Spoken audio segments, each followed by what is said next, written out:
alongside Te Hoiere Awa on a day like this. Isn't it amazing that Awa just looks beautiful, looks pristine, but there's a lot of impacts that can have an effect on an awa like this.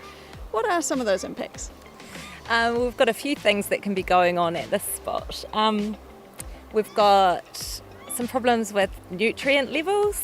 There can be problems with fine sediments like sand and mud and silt, and also some problems with bacteria.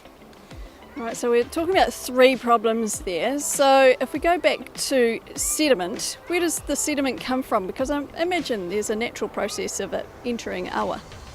Yeah, there's always a little bit gets in, but really it comes in from the riverbanks, especially when the river flows go up and the river can scour the riverbanks. Now, if it's planted with lots of beautiful native bush or plants beside the awa, the roots will hold the banks together and stop much of that soil from coming in.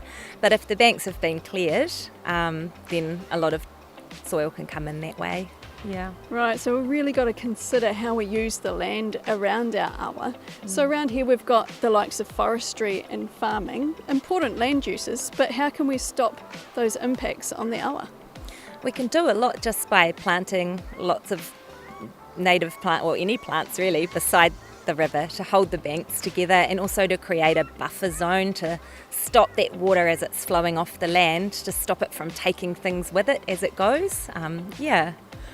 Yeah, and I imagine it would stop the nutrients as well, because we want a certain amount of nutrient in our awa, but when does it become too much?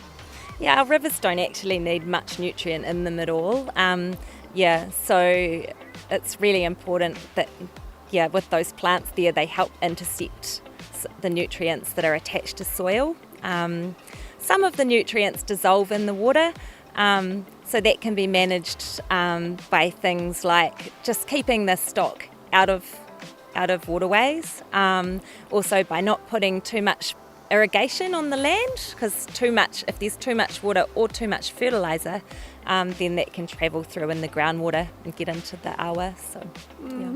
And bacteria, you said, has an impact. Where does the bacteria come from? Well, it comes from the guts of warm-blooded animals. So, could be you and me, or it could be the stock that are beside the awa, so cows and sheep. Yeah. So really important to stop that from entering the awa, and that's why we have sewage treatment plants in cities. Yeah. So 3 things that we can try and manage there, and those 3 things have been addressed through the restoration project. It's a big community effort though to restore Te Hoiere.